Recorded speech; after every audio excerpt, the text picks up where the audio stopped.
Bienvenue dans cette nouvelle vidéo de Lexical Info. L'UMOA et la SEDIO ont une fois de plus trahi l'Afrique, les travailleurs du Mali. N'oubliez pas de vous abonner à Lexical Info juste en bas de cette vidéo.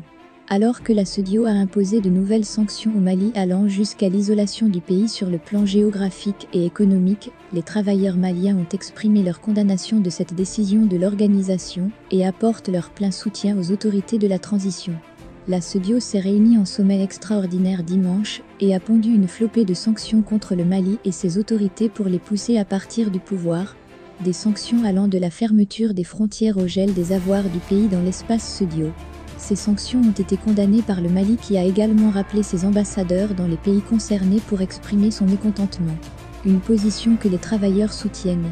Le bureau exécutif de l'Union nationale des travailleurs du Mali, UNTM, et l'ensemble de ses démembrements nationaux, régionaux et locaux ont enregistré dans une euphorie générale les mesures de réaffirmation de l'honneur, de la dignité, de la souveraineté totale du peuple malien face aux instruments néocoloniaux de la France, de l'Europe et des Amériques du Nord, pour briser davantage les aspirations légitimes des peuples africains, indiquent les travailleurs dans une déclaration lundi.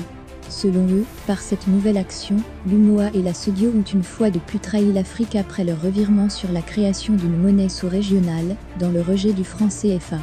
Les travailleurs ont donc décidé de ne pas lâcher leurs dirigeants qui, selon eux, sont sur le bon chemin de l'expression de la souveraineté du Mali. Suite à sa réunion extraordinaire tenue le 10 janvier 2022, à accent aigu, la Bourse du Travail, l'Union nationale des travailleurs du Mali, UNTM, s'inscrivant dans la prolongation des Assises nationales de la refondation, ANR, soutient avec ses démembrements les autorités de la transition qu'ils encouragent à développer davantage l'inclusivité de toutes les forces sociales, politiques, économiques, indiquent les travailleurs. L'UNTM et ses démembrements condamnent avec la dernière rigueur les sanctions infligées au peuple du Mali.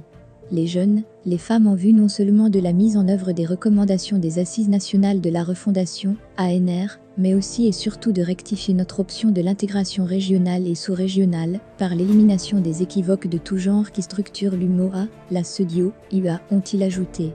Notons que la SEDIO a imposé ces sanctions au Mali dans le but de presser les autorités de la transition à quitter le pouvoir en organisant des élections le plus rapidement possible.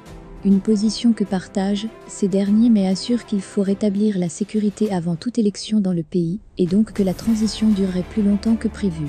Merci pour votre aimable attention, et n'oubliez pas d'activer la cloche de notification pour recevoir les prochaines informations.